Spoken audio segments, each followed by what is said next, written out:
ನಮ್ಮಲ್ಲಿ ಸುಮಾರು ಎಲ್ಲ ಬ್ರಾಂಚಲ್ಲೂ ಸೇರಿಸಿ ನಿಮ್ಗೆ ಒಂದು 2,000 ಜನ ಮಕ್ಕಳು ಸಿಗ್ತಾರೆ.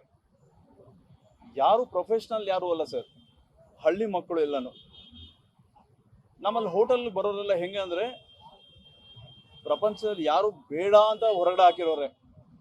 ಇಲ್ಲ ಅವನು ದಡ್ಡ ಆಗಿರ್ಬೋದು, ಸ್ಕೂಲಲ್ಲಿ ಮುಂದೆ ಅವ್ನು ಓದೇ ಹತ್ತಿರಲ್ಲ, ಮನೆಯಿಂದ ಹೊರಗಡೆ ಹಾಕಿರ್ತಾರೆ. ಕೆಲವರು ಏನು ಮಾಡಬಾರ್ದು ಅಂತ ದಿಕ್ಕು ತೋಚದೆ ಹೊರಗಡೆ ಬಂದಿರ್ತಾರೆ. ಅಂಥವ್ರು ನಮ್ಮಲ್ಲಿ ಬರ್ತಾರೆ. ನಮ್ಮ ಹೋಟೆಲ್ ಹೇಗಪ್ಪ ಅಂದರೆ ಎಲ್ರಿಗೂ ಕರ್ಕೊಂತೀರಿ ನಾವು. ನಮ್ಮದು ಅನಿವಾರ್ಯ ಅಂತಲ್ಲ, ಒಂಥರ ಆಶ್ರಯ ಅದು ಎಲ್ರಿಗೂ. ಯಾಕಂದರೆ ನೋಡಿ, ನಾನು ಸ್ಟಾರ್ಟ್ ಮಾಡೋಕ್ಕಿಂತ ಮುಂಚೆ ನಾನು ಒಂದು ಸುಮಾರು ಹೋಟೆಲ್ಸಲ್ಲಿ ಕೆಲಸ ಮಾಡಿದ್ದೀನಿ. ನಂದು ಒಂದು ಆಂಬಿಷನ್ ಒಂದಿತ್ತು ಅವಾಗ ನನಗೆ ಊಟ ಹಾಕಿದ್ದೆ ನನ್ನ ಹೋಟೆಲ್ಲು. ಸೊ ಅದನ್ನೇ ನಾನು ವೃತ್ತಿ ಅಂತ ಕರ್ಕೊಂಡು ನಾನು 2012ರಲ್ಲಿ ಸ್ಟಾರ್ಟ್ ಮಾಡ್ತಾ ಇದ್ದೀನಿ ಚಿಕ್ಕದಾಗಿ. ಇವಾಗ ಇದು ಈ ಮಟ್ಟಕ್ಕೆ ಬೆಳೆದಿದೆ. ನಾನು ಹೇಳಿದಾಗೆ ಪ್ರತಿಯೊಂದು ಹಂತದಲ್ಲೂ ನಮಗೊಂದು ಹೊಡೆತ ಬಿದ್ದಿದೆ.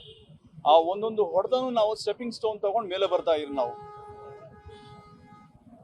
ಈ ಶುಕ್ರವಾರ ಏನಾಯ್ತು, ಇದು ಸರಿಯಲ್ಲ. ಇದು ಯಾರು ಯಾವ ಕಾರಣಕ್ಕೆ ಮಾಡಿದ್ದಾರೆ ಸೆಕೆಂಡ್ರಿ. ಅದು ನಾವೆಲ್ಲರೂ ಅದನ್ನ ಭಾರತೀಯರ ಹಾಗೆ ಇದನ್ನು ಖಂಡಿಸಲೇಬೇಕಿದು. ಇದು ರಾಮೇಶ್ವರಂ ಕೆಫೆಗೆ ಆಗಿರೋದು ಅಂತಲ್ಲ, ಪ್ರತಿಯೊಬ್ಬ ಬಿಸ್ನೆಸ್ ಮ್ಯಾನ್ಗೂ, ಪ್ರತಿಯೊಬ್ಬ ನಾಗರಿಕರಿಗೂ ಇದು ಒಂಥರ ಮುನ್ನೆಚ್ಚರಿಕೆ ತಗೊಳ್ಬೇಕು ನಾವೆಲ್ಲ. ನಾವು ಇಂಡಿಯಾ ಇಸ್ ಗ್ರೋಯಿಂಗ್. ಇಂಥ ದುಶ್ಮನಗಳು ಬಂದೇ ಬರ್ತಾರೆ ನಮ್ಮ ಹೋಗ್ಬೇಕಾದ್ರೆ. ಇದೆಲ್ಲ ಒಂಥರ ನಮಗೆ ಪಾಟ್ ಹೋಲ್ಸ್ ಇದ್ದಾಗ ನಮ್ಮ ಲೈಫಲ್ಲಿ ಇವರೆಲ್ಲ ಇರಬೇಕು. ಚಾಲೆಂಜ್ ಮಾಡೋಣ, ಫೇಸ್ ಮಾಡೋಣ, ಬರಲಿ, ಯಾರು ಬರ್ತಾರೋ ಬರಲಿ, ನೋಡೇ ಬಿಡೋಣ. ಇವ್ರು ನಮ್ಮನ್ನು ಎಷ್ಟು ತುಳಿಬೇಕು ಅಂತ ನೋಡ್ತಾರೋ ನಾವು ಅಷ್ಟು ಮೇಲೆ ಎದ್ದು ಹೇಳ್ತೀವಿ ನಾವು. ಶುಕ್ರವಾರ ಆಗಿದೆ ಇನ್ಸಿಡೆಂಟ್. ಇದು ನಿನ್ನೆ ಬರೋ ಶುಕ್ರವಾರ ಶಿವರಾತ್ರಿ. ಆ ಶಿವರಾತ್ರಿ ದಿನ ನಮ್ಮ ಪುನರ್ಜನ್ಮ ಆಗುತ್ತೆ ರಾಮೇಶ್ವರಂದು. ಇನ್ನೂ ಒಂದು 100ರಷ್ಟು ಎನರ್ಜಿ ತಗೊಂಡು ನಾವು ಮೇಲೆ ಎದ್ದು ಹೇಳ್ತೀವಿ ನಾವೆಲ್ಲ. ನಮಗೆ ಸಂತಾನ ಹೇಳೋಕೆ ಯಾರ್ಯಾರು ಬಂದಿದ್ರು ನಮ್ಮ ಎಲ್ಲ ಮಿನಿಸ್ಟರ್ಸ್ಗೂ ನಾನು ಅವ್ರಿಗೆ ಥ್ಯಾಂಕ್ಸ್ ಹೇಳ್ತಾ, ವಂದನೆ ಹೇಳ್ತಾ, ಎಲ್ಲರೂ ಇನ್ವೈಟ್ ಮಾಡ್ತಾ ಇದ್ದೀನಿ. ನಮ್ಮ CM ಇಂದ ಹಿಡ್ಕೊಂಡು, ಗವರ್ನರಿಂದ ಹಿಡ್ಕೊಂಡು, DCM ಇಂದ ಹಿಡ್ಕೊಂಡು ಎಲ್ಲ ಗಣ್ಯರು. ಹೆಚ್ಚಾಗಿ ನಮ್ಮ ಪೊಲೀಸ್ ಸಿಬ್ಬಂದಿಗಳು ನೋಡಿ, ನೀವೇ ನೋಡ್ತಾ ಇದ್ದೀರಾ. ನಿನ್ನೆಯಿಂದ ಬೆಳಗ್ಗೆಯಿಂದ ಎಲ್ಲರೂ ನಮ್ಮ ಜೊತೆಲೇ ಇದ್ದಾರೆ.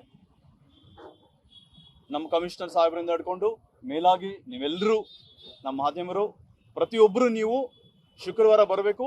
ನೀವು ನನಗೆ ಸಹಾಯ ಮಾಡಬೇಕು ಇದನ್ನ ಇನಾಗ್ರೇಷನ್ ಮಾಡ್ಕೊಳ್ಳಿಕ್ಕೆ. ಇದು ಪ್ರತಿಯೊಬ್ಬ ಭಾರತೀಯನು ಮುಂದಕ್ಕೆ ಹೋಗ್ಬೇಕಾದ್ರೆ ಏನಾದರೂ ಚಾಲೆಂಜ್ ಬಂದ್ರೆ ನಾವೆಲ್ಲ ಇದ್ದೀರಿ ಅಂತ ತೋರಿಸೋದಕ್ಕೆ ನಾವೆಲ್ಲ ಸೇರ್ಲೇಬೇಕಿದು. ಪ್ರತಿಯೊಬ್ಬರು ಒಬ್ಬರೊಬ್ರು ನಾವು ಕಷ್ಟಕ್ಕೊಬ್ರು ನಾವು ಆಗ್ಲೇಬೇಕು ನಾವು ಅಂತ ಕೇಳ್ಕೊಂತ ಮುಂದಿನ ಶುಕ್ರವಾರ ಲಾಂಚ್ ಮಾಡೋಣ. ನನಗೆ ನೀವೆಲ್ಲರೂ ಸಹಾಯ ಬೇಕು, ನೀವೆಲ್ಲರೂ ಬರಬೇಕು. ನಾವು ಪ್ರಪಂಚಕ್ಕೆ ತೋರಿಸೋಣ ನಾವು ಯಾರು ಕಮ್ಮಿ ಅಲ್ಲ ಅಂತ. ನಾನೊಬ್ಬ ಬಡ ಕುಟುಂಬದಿಂದ ಬಂದವನು ಸರ್. ನಾನು ಕೋಲಾರ ಡಿಸ್ಟ್ರಿಕ್ಟು, ಮಾಲೂರು ತಾಲೂಕು, ಹುಳದಿನಹಳ್ಳಿ ಅಂತ ಗ್ರಾಮ. ನಮ್ಮ ತಂದೆನೂ ರೈತನೇ. ಅಲ್ಲಿಂದ ಬಂದವರು ನಾವೆಲ್ಲ. ಯಾರು ಕಮ್ಮಿ ಅಲ್ಲ. ನಾವು ಕನ್ನಡಿಗರು, ಮೇಲಾಗಿ ಭಾರತೀಯರು, ನಾವೆಲ್ಲ ಒಟ್ಟಾಗಿ ಸೇರಿ ನೀವು ನನಗೆ ಒಬ್ಬ ತಮ್ಮನಾಗಿ ನನಗೆ ಗೈಡ್ ಮಾಡಿ ಶುಕ್ರವಾರ ಲಾಂಚ್ ಮಾಡೋಣ ಇದನ್ನ. ನಿಮ್ಮ ಆಶೀರ್ವಾದ ನನ್ನ ಮೇಲೆ ಇರಲಿ ಅಂತ ಕಳಕಳಿಯಾಗಿ ಕೇಳ್ಕೊತಾ ಇದ್ದೀನಿ ನಾನು.